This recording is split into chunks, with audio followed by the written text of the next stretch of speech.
एक बार फिर आप सभी का मेरे इस चैनल पे स्वागत है गाइस। आज की इस वीडियो में हम दो टॉपिक्स और लेके आए हैं।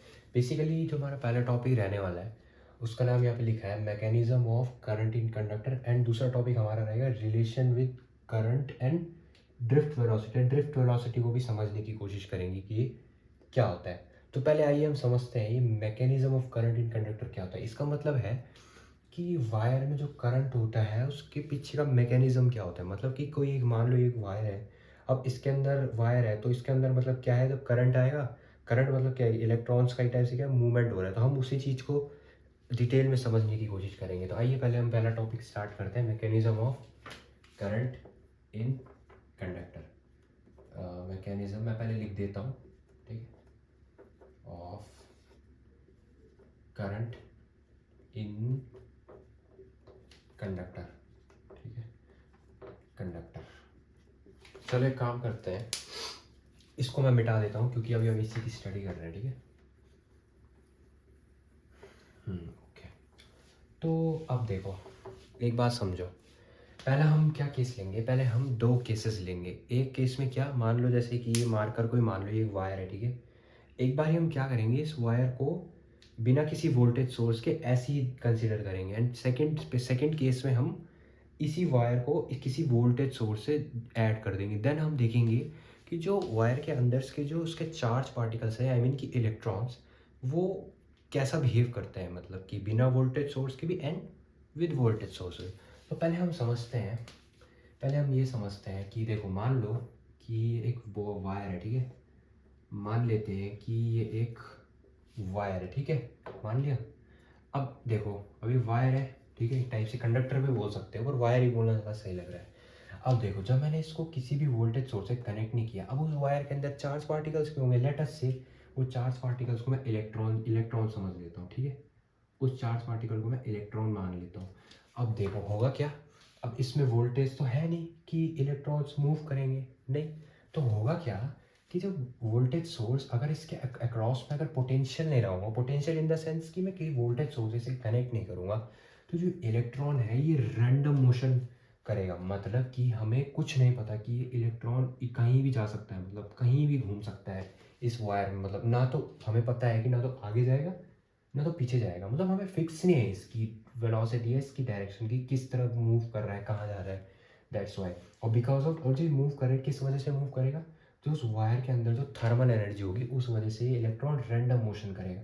तो उस रैंडम मोशन की वजह से जो इसकी एवरेज वेलोसिटी होगी इलेक्ट्रॉन की, वो ज़ीरो हो जाएगी। तो पहले मैं इसकी डेफिनेशन लिख देता हूँ तो आपको अच्छे से समझ में आ जाएगा मेरी बात कि मैं क्या कहना चाह रहा हूँ। If there is no potential applied, applied potential मतलब कि वोल्टेज सोर्स ने लगाया मैंने कोई, ठीक है, across the wire, then the electron moves in random motion due to random motion of electron the average velocity of electron will be zero।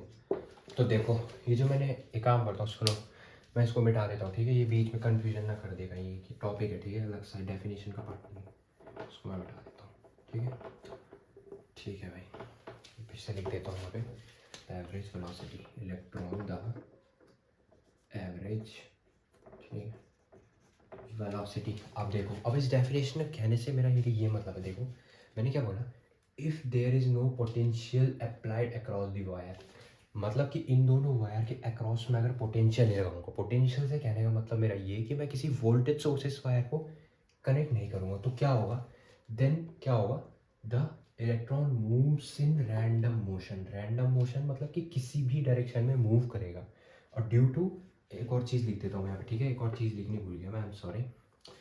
Due to thermal energy, thermal energy की वजह से वो रैंडम मोशन फॉलो करेगा। चलो एक काम करते हैं, सुनो, मैं यहाँ पे क्या था, ड्यू टू, यहाँ पे लिख देता हूँ, इतना ही जगह है ना, electron moves in random motion, इधर लिख देता हूँ random motion due to thermal energy, due to thermal energy, thermal energy, then the average velocity of electron will be zero. Then यहाँ पे, ठीक है, इधर है, मैंने ये बीच का स्पेस छोड़ दिया। चलो ये काम करता हूँ, रुको एक सेकेंड ना, इसको मैं पूरा अच्छे से लिख देता हूँ, ठीक है, कोई बात नहीं। चलो, then the average velocity of electron will be zero, will be zero, ठीक है। तो मेरा कहने का मतलब क्या है डेफिनेशन, देखो इतना हमने बोल दिया था ना, wire then the electron moves in random motion due to thermal energy, मतलब उस वायर के अंदर जो थर्मल एनर्जी होगी उससे जो इलेक्ट्रॉन्स है उस वायर के अंदर प्रेजेंट या चार्ज पार्टिकल्स वो रैंडम मोशन में मूव करेंगे। सो हम रैंडम मोशन को हमें पता नहीं किस तरह है, तो हम क्या बोल देते हैं कि then the average velocity of electron, the average velocity of electron will be zero. So देखो अब हम एवरेज वेलोसिटी कैसे लेंगे, like this, v1 plus v2 plus v3 dot dot dot dot vn over times of n is equals to your zero, this will take, I will take, this will equation 1। अब आप लोग बोलोगे कि भाई electron तो यहाँ पे एक ही दिख रहा है और आप इतनी तीन तीन इक्वेशन बना रहे हो वेलोसिटी की। अब देखो बात समझो, अब एक कोई वायर होगी भाई, अब ऐसा तो है नहीं कि इसके अंदर एक सिंगल ही इलेक्ट्रॉन होगा, है ना, ये तो मानते हो आप सब ये बात को। तो मैंने क्या किया, अब मुझे पता नहीं है कि कितने इलेक्ट्रॉन्स हैं, तो मैंने क्या कर दिया, मतलब कि n नंबर ऑफ इलेक्ट्रॉन्स की डिफरेंट डिफरेंट वेलोसिटीज़ होगी, लाइक v1, मान लो ये v1 v2 पता नहीं कितने सारे चार्जेस होंगे इसके बीच में, तो मैंने क्या कर दिया, उन सारे n नंबर ऑफ चार्जेस की n number of different velocities से इसको रिप्रेजेंट कर दिया, और मैंने क्या बोला एवरेज वेलोसिटी, तो क्या एवरेज वेलोसिटी है बेसिकली इन सारे चार्ज पार्टिकल्स की इनसाइड दिस होल वायर, तो उसको मैंने जीरो के इक्वल्स टू में रखा, बिकॉज दिस डेफिनेशन, ठीक है, will be equal to zero. एक और बात लिख देता हूँ, ठीक है, ये भी लिख देता हूँ, चलो ठीक है। तो चलो मैं एक काम करता हूँ, मैं साइड हो जाता हूँ, आप इतना नोट कर लो एंड समझने की कोशिश कर लो अच्छे से। सो आई होप आपने जो इतना पार्ट है ये पूरा नोट कर लिया होगा। सो मैं अब इसको मिटाने जा रहा हूँ, आई होप आपको ये वाला पार्ट समझ में भी आया होगा, ठीक है। चलो मैं मिटा दूँ, ठीक है, बाकी वाला पार्ट तो थोड़ा इंपॉर्टेंट है, इक्वेशन 1 वाला, ठीक है, इसका भी थोड़ा यूज़ होगा आगे चल के। अब हम क्या करेंगे, देखो अब समझो मेरी बात को, पहले मैं मिटा देता हूँ तब बताता हूँ। अब देखो अब हम क्या करने वाले हैं, देखो इसमें, ठीक है, अभी हमने क्या बात करी, हमने क्या माना, ये वायर है, इसको हमने किसी भी वोल्टेज सोर्स से हमने कनेक्ट नहीं किया, तो उसकी वजह से जो भी बात थी वो मैंने यहाँ पे पूरी डिटेल में लिख दी, ठीक है। अब हम क्या करेंगे, इसी सेम वायर को किसी वोल्टेज सोर्स से कनेक्ट कर देंगे, देन हम देखेंगे जो इलेक्ट्रॉन है वो कैसा मोशन बिहेव कर रहा है या क्या कर रहा है, मतलब बेसिकली पहले, ठीक है। अब आ गया मेन टॉपिक, यहीं से ही हमारा मेन टॉपिक ये वाला स्टार्ट होता है बेसिकली। देखो अब हम रियल मतलब समझेंगे कि करंट कैसे प्रोड्यूस होता है किसी वायर के अंदर। अब देखो ये मान लो वायर है, ठीक है, अब मैंने इसके दोनों एंड्स के अक्रॉस इसको वोल्टेज सोर्स से कनेक्ट कर दिया, क्या कर दिया, कनेक्ट कर दिया, लाइक दिस, ठीक है। एक सेकेंड, टेढ़ा बन गया थोड़ा, ठीक है, ओके, ये वायर है, इसके दोनों अक्रॉस इसको ऐसे कनेक्ट कर दिया एंड ये दोनों वायर्स इसके अक्रॉस इसको वोल्टेज सोर्स से कनेक्ट कर दिया। सो अब क्या होने वाला है, देखो अब इलेक्ट्रॉन्स भी होंगे इसके अंदर, कितने, वो कुछ भी हो सकते हैं, हमें नहीं पता कितने होंगे, ठीक है, मान लेते हैं कि कितने सारे हैं, 4 5 6 7 इतने मान लेता हूँ मैं कंसिडरेशन के लिए। अब देखो अब ये वाला पार्ट पॉजिटिव से जुड़ा हुआ और ये वाला पार्ट नेगेटिव से जुड़ा हुआ, पर एक चीज़ समझो, इससे क्या करंट निकलेगा, है ना, यहाँ से करंट निकलेगा, करंट इस पे जाएगा। अब देखो ये वाला पॉजिटिव पार्ट इस पॉजिटिव एंगल्स इस पॉजिटिव पार्ट से जुड़ा है, तो ये साइड क्या हो जाएगी पॉजिटिव। यहाँ पे पॉजिटिव स्टोर होना या डेप्लीशन होना स्टार्ट हो जाएगा इस साइड। एंड सेम है इन दिस साइड, यहाँ पे ये पार्ट नेगेटिव टर्मिनल से जुड़ा हुआ है, तो इस साइड नेगेटिव चार्ज स्टोर होना या डेप्लीशन होना स्टार्ट हो जाएगा।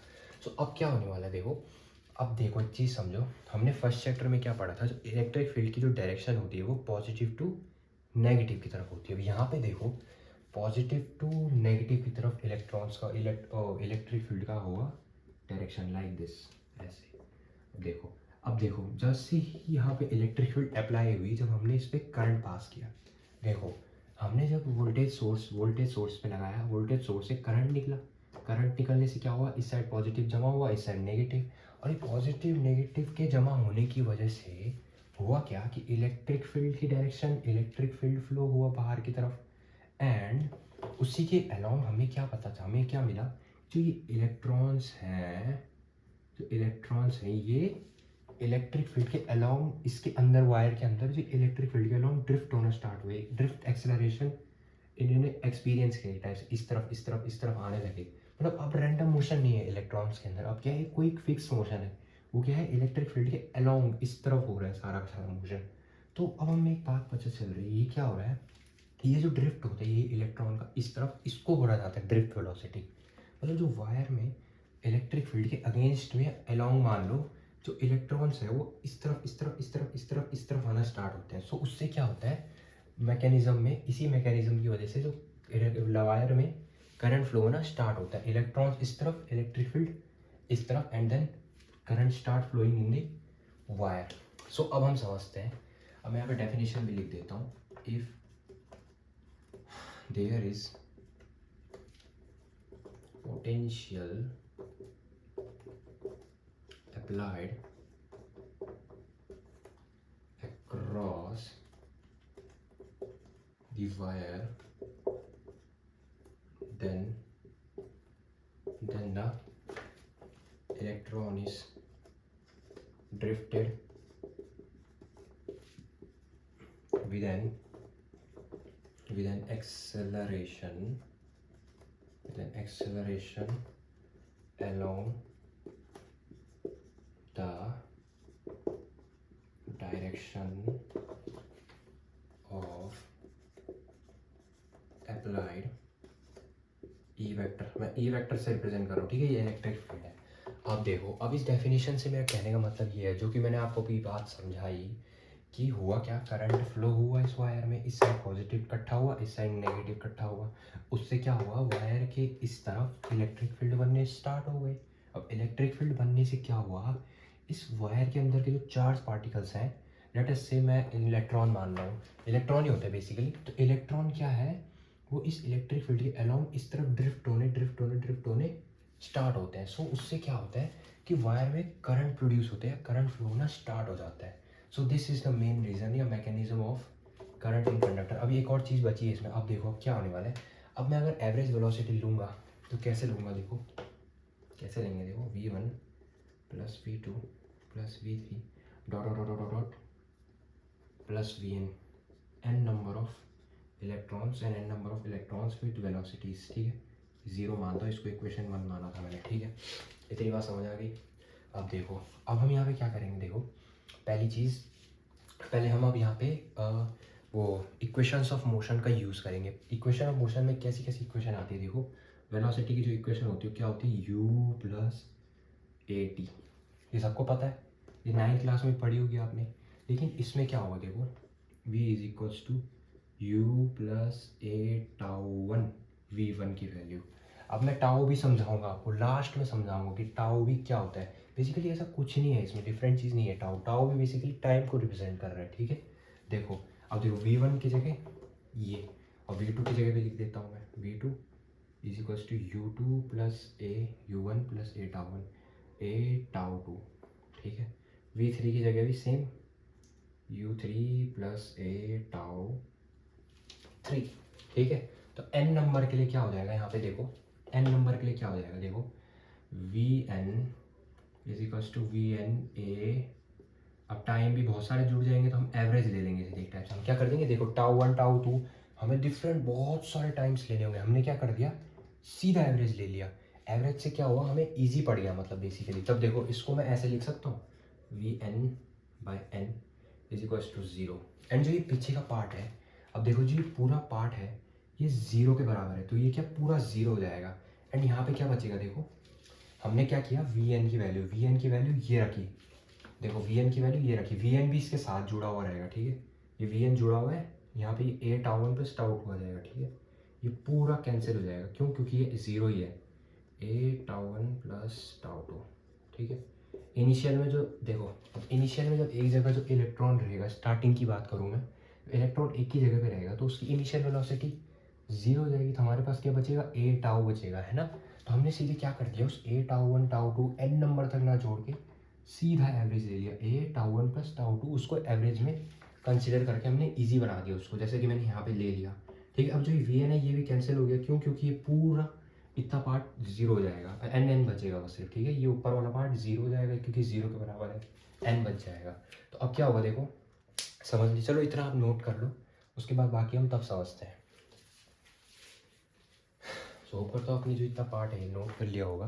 तो अब हम एक काम करते हैं, देखो इसको इस सामने पे लाते हैं हम, ठीक है। अब देखो एक काम करते हैं, देखो ये वी एन, तो वी एन भी हट जाएगा, ठीक है। यहाँ पे बचेगा a tau one plus tau two by n over v n by n बच जाएगा सामने, ठीक है। ये वी एन बाई एन इस साइड है, ये side v n by n बच जाएगा, ये वाला वी एन बाई एन, ठीक है, वी एन बाई एन, ये इस साइड वाला वी एन बाई एन आप पूरा कट जाएगा यहाँ तक। तो अब इसमें सिर्फ एवरेज टाइम हम इसका लेंगे, क्योंकि जो इनिशियल वेलोसिटी वाला इक्वेशन बनेगा ये पूरा ज़ीरो ज़ीरो ज़ीरो ज़ीरो, तब बचेगा हमारे पास इस साइड a tau a tau a tau a tau. तो हम ए टाउ को एन नंबर तक ना लेते हुए हमने a tau one plus tau two लिया, so that's why we will become equate this equation to this v n by n. सो अब मैं इसको मिटा देता हूँ, ठीक है, इस साइड वाले को। अब देखो, अब यहाँ से जो ये एन है, ये एन भी कैंसिल हो जाएगा, तो हमारे पास क्या बचा, v n is equals to a tau one plus tau two. अब हम क्या करेंगे, अब हम बेसिकली उस इलेक्ट्रॉन की एक्सेलरेशन को फाइंड करेंगे। एक्सेलरेशन कैसे आएगा भाई बताओ, देखो अब हम एक काम करते हैं, ये वाला पार्ट मिटा देते हैं, ठीक है। अब हम आगे सॉल्व करते हैं इसको, ठीक है। आई होप आपने जो ये पार्ट है ये पहले वाला नोट कर लिया होगा। अब मैं इसको मिटाने जा रहा हूँ, ठीक है, ये इतना मैं मिटाने जा रहा हूँ इसको पूरा। चलो भाई,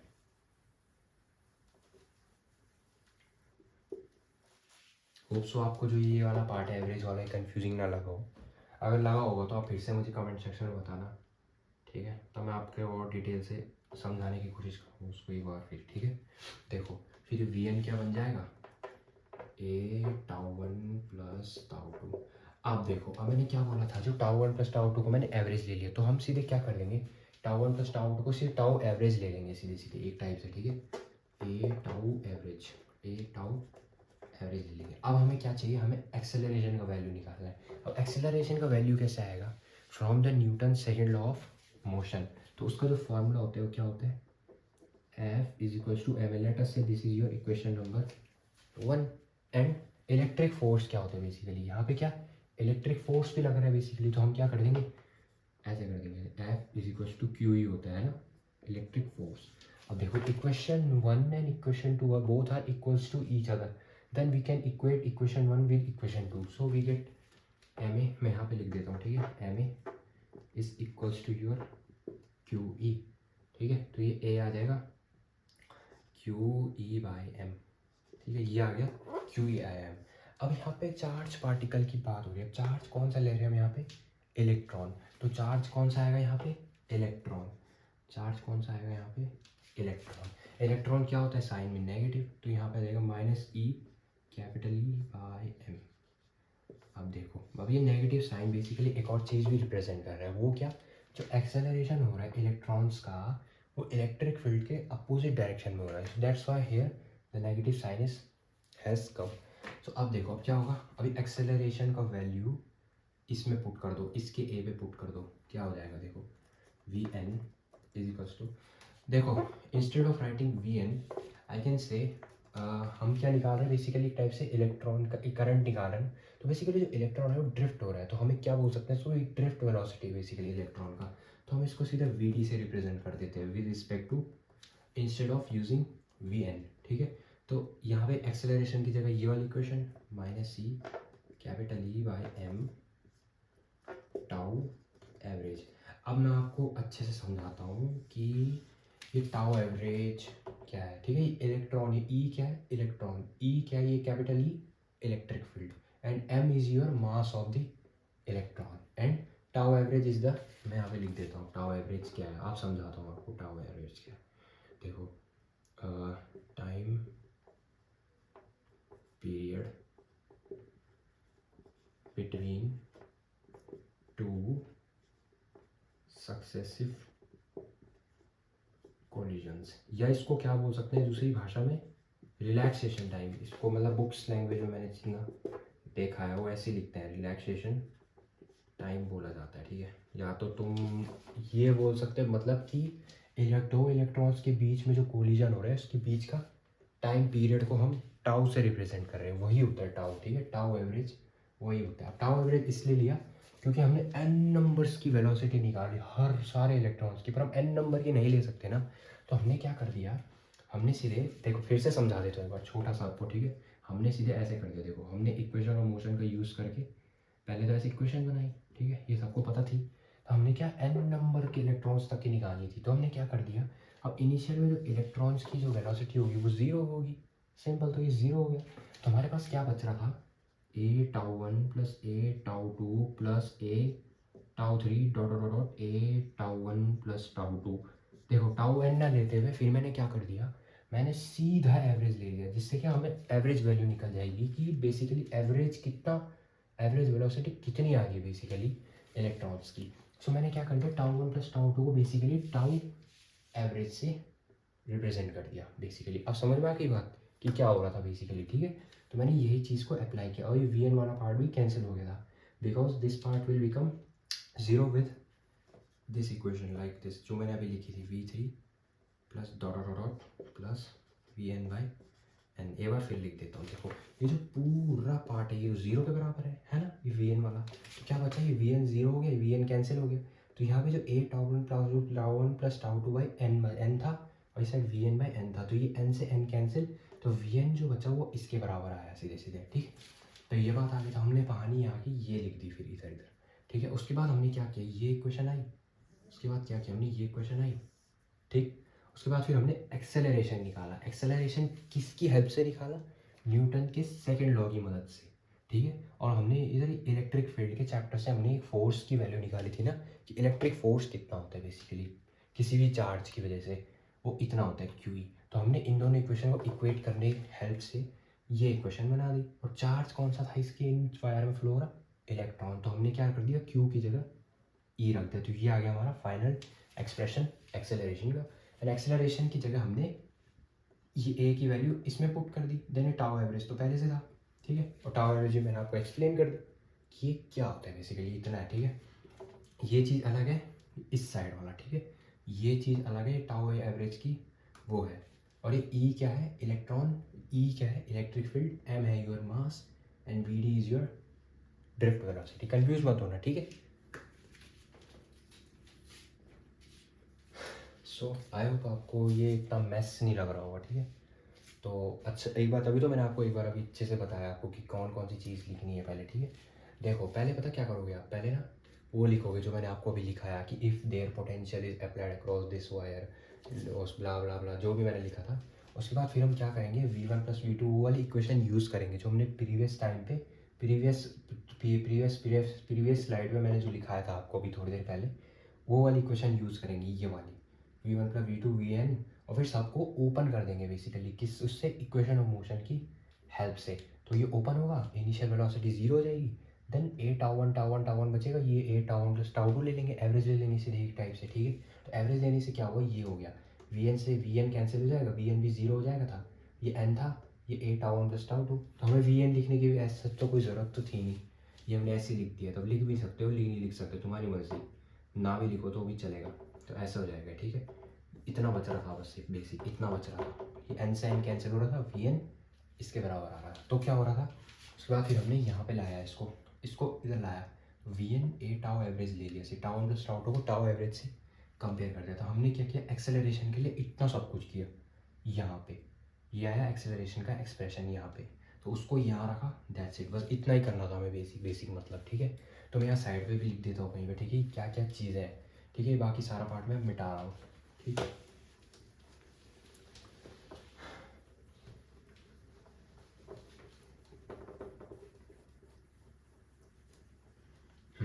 ठीक, अब मैं लिख देता हूँ यहाँ पे साइड पे, ठीक है, सब कुछ लिख देता हूँ, कोई बात नहीं, कंफ्यूज मत होना। मैं साइड में लिख देता हूँ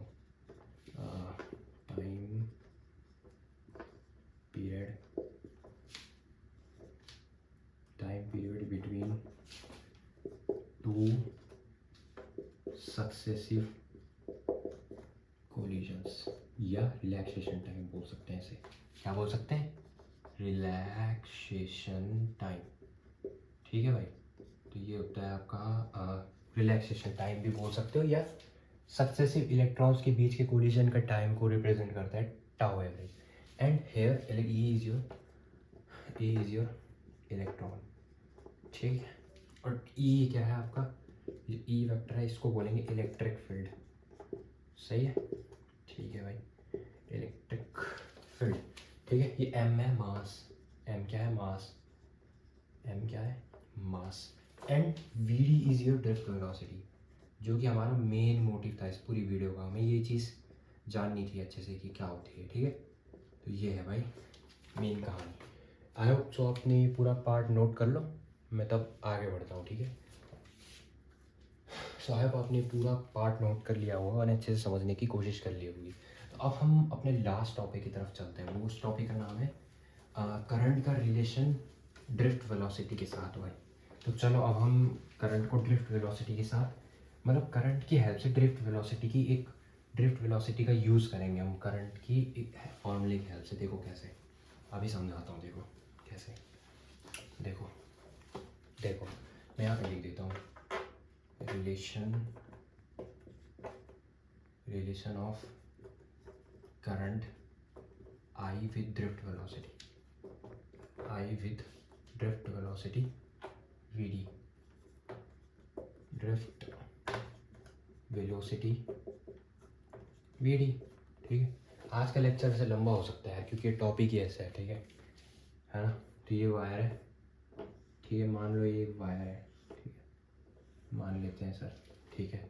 अब इस वायर की खुद की एक लेंथ तो होगी, है ना, और एरिया ऑफ क्रॉस सेक्शन, ये एरिया भी इस वायर का खुद का होगा, है ना, सिंपल सी बात है। तो अब देखो इसके अंदर इलेक्ट्रॉन्स भी होंगे इस वायर के अंदर, जो कि क्या इस तरफ मूव कर रहे हैं बेसिकली, ठीक है ना। तो देखो अब मेरी बात समझो, मतलब एक ऐसे फ्लो हो रहा है बेसिकली, ये मान लो। अब देखो फॉर्मूला, देखो करंट का फॉर्मूला क्या होता है, I, we know that I is equals to q by t, as we already discuss this in our first lecture, मतलब एज इन इंट्रोडक्टरी लेक्चर की करंट क्या होता है मैंने बहुत डिटेल में समझाया आपको उसमें, ठीक है। तो देखो I is equals to q over t. अब देखो टाइम तो चलो ठीक है भाई, अब आप लोग बोलोगे कि चार्ज को क्या करेंगे भाई हम। अब देखो according to quantization of charge हम क्या फॉर्मूला यूज़ करते हैं, ये प्लस माइनस एनी, ये ना, है ना, ये है क्वांटाइजेशन ऑफ चार्ज के फॉर्मूले की हेल्प से ये वाला एक्सप्रेशन। अब देखो यार बात सीधी सीधी है, अब ऐसा तो है नहीं ना वो वायर किसी भी जगह, ये जो चार्ज है ये किसी भी चीज़ में फ्लो हो रहा है।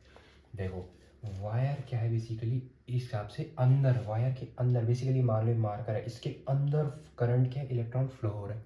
अब ऐसा तो है नहीं कि कहीं भी फ्लो कर रहे हैं कहीं खुले में, नहीं, वायर क्या है एक टाइप से इसके अंदर या इनसाइड फ्लो कर रहा है। तो इनसाइड, हम इनसाइड किसी भी चीज़ की जब हम बात करते हैं तो हम क्या करते हैं, वॉल्यूम को भी कंसीडर करते हैं कि मतलब भाई वो चार्ज है वो कहाँ किसके अंदर फ्लो हो रहा है वो भी तो पता होना चाहिए ना। तो हम क्या करेंगे, वॉल्यूम का भी यूज़ करेंगे, इसलिए मैंने स्टार्टिंग में आपको ये एरिया और लेंथ की बात करी। अब बताओ, अब एक बात बताओ, इसकी एरिया को अगर मैं इसकी हाइट से मल्टीप्लाई कर दूंगा तो हमारे पास क्या आएगा, इसकी वायर के अंदर का वॉल्यूम, जिसमें वॉल्यूम में चार्ज फ्लो हो रहा है, सिंपल, ठीक है। अब समझ में आ गया हमने वॉल्यूम की बात क्यों की। मैं एक बार फिर समझा देता हूँ। देखो यार ये जो वायर है, अब ऐसा तो है नहीं ना कि खुला वायर है, खुला वायर होता तब तो ज़रूरत ही नहीं थी, हम डायरेक्ट इसको यूज़ करके और बाकी जो भी मतलब बेसिक बेसिक बातें होती। अब देखो हम क्या करेंगे, वायर है ना, गोल वायर है, अब गोल वायर का एरिया भी होगा खुद का, लेंथ भी, और लेंथ मान लो, लेंथ ही मान लो या हाइट मान लो, ठीक है, वो लेंथ भी होगी। अब देखो जो वायर है उसके अंदर का जो चार्ज है, चार्ज तो उसके अंदर फ्लो हो रहा है, ऐसा तो नहीं कि बाहर है। अब अंदर जब हम किसी भी चीज़ की बात करते हैं तो हम वॉल्यूम की बात करते हैं, तो हम वॉल्यूम के साथ इसको कंपेयर करके अच्छे से बता सकते हैं, मतलब हम कि भाई हाँ, कि मतलब उस वॉल्यूम के अंदर इसका, इस वायर के अंदर जो चार्ज है वो फ्लो हो रहा है बेसिकली, तब हम अच्छे से कह सकते हैं। ठीक है, ठीक है, तो चलो हम की काम करते हैं। देखो क्यू की जगह area into length into any लिख देते हैं सीधे, ठीक है। इसमें कंफ्यूज मत होना, एरिया इंटू लेंथ क्या होता है, देखो समझ आ रहा है ना। देखो length into breadth into height, ये किसका फॉर्मूला होता है, वॉल्यूम। अब देखो लेंथ बेसिकली एक टाइप से हाइट ही है उस वायर की, ठीक है, ऐसे कोई कंफ्यूज होने वाली बात नहीं है। तो मैंने ऐसे लिख दिया सीधे l into b into l, basically ये भी क्या वॉल्यूम की बात हो रही है कि इस वायर का ये वॉल्यूम है, area into length is volume, simple. और ऐसे सच कोई ऐसा कोई हार्ड एक्सप्रेशन नहीं है, ठीक है। अब देखो अब क्या होगा, अब इसको क्यू की जगह पुट कर दो, क्या होने वाला है, A l n e over t. अब यहाँ पे जो लेंथ ओवर टाइम है, ये लेंथ ओवर टाइम बेसिकली क्या रिप्रेजेंट कर रहा है, लेंथ ओवर टाइम बेसिकली क्या रिप्रेजेंट करता है, वेलोसिटी को। अब वेलोसिटी हम क्या ले रहे थे इसके अंदर की, जो वायर के अंदर जो इलेक्ट्रॉन्स जो मूव कर रहे हैं, इस तरफ ड्रिफ्ट हो रहे हैं, उसको हम किस वेलोसिटी से रिप्रेजेंट कर रहे थे, ड्रिफ्ट वेलोसिटी। तो यहाँ पे क्या आ जाएगा, लेंथ ओवर टाइम की जगह वी डी आ जाएगा, v d in the sense drift velocity, A v d n e. This is your final expression of relation of current with drift velocity. अब एक और चीज़ समझने वाली है इसमें मेरे भाई, देखो ध्यान से। अब मैं ये बोल सकता हूँ कि जो करंट होगा वो ड्रिफ्ट वेलोसिटी के डायरेक्टली प्रोपोर्शनल होगा। आप लोग बोलेंगे क्यों, क्योंकि अगर मैं इस वायर को, देखो फिर से समझने की कोशिश करो, ठीक है। देखो अब मैं इस वायर को वोल्टेज सोर्स से कनेक्ट करूँगा, वोल्टेज से क्या होगा, उससे करंट बनेगा, करंट बनेगा तो इलेक्ट्रिक फील्ड भी प्रोड्यूस होगी, इलेक्ट्रिक फील्ड प्रोड्यूस होने की वजह से, उस अप्लाइड इलेक्ट्रिक फील्ड की वजह से, जितना ज़्यादा अप्लाइड इलेक्ट्रिक फील्ड की वजह से जो इलेक्ट्रॉन है उसके अंदर के जो चार्ज पार्टिकल्स हैं वो इधर की तरफ ड्रिफ्ट होना स्टार्ट हो रहे हैं। सो उस ड्रिफ्ट बढ़ने की वजह से, किसकी वजह से बढ़ रहा है वो ड्रिफ्ट, जो इस वायर में करंट जा रहा है, जितना ज़्यादा करंट जा रहा है उतना ज़्यादा इलेक्ट्रॉन्स का ड्रिफ्ट होगा, उतना ज़्यादा ड्रिफ्ट होगी वेलोसिटी से, इतने ज़्यादा एक्सेलरेशन एक्सपीरियंस होगा उस इलेक्ट्रॉन को, जितना ज़्यादा मैं इस वोल्टेज सोर्स से करंट बढ़ाऊंगा बेसिकली, समझ रहे हो। तभी मैंने आई को वोल्टेज या इस वी डी मतलब ड्रिफ्ट वेलोसिटी के डायरेक्टली प्रोपोर्शनल लगा। सो यही था बेसिकली आज के इस लेक्चर में, दो टॉपिक स्टडी किया। बेसिकली हमने पहले क्या किया, mechanism of current in conductor, ठीक है, जो कि मैंने आपको अच्छे से एक्सप्लेन कर दिया है। और दूसरा टॉपिक था relation of current with drift velocity, ये भी आपके सामने एक्सप्लेन करके मैंने ख़त्म कर दिया। सो उम्मीद है आप सभी को जो ये छोटा सा लेक्चर है ये समझ में आया होगा। चलो मैं काम करता हूँ, नोट कर लो ये, बाकी द वीडियो को यहीं एंड करते हैं। सो आज के इस छोटे से वीडियो पे बस इतना ही। Thanks for watching, Radhe Radhe.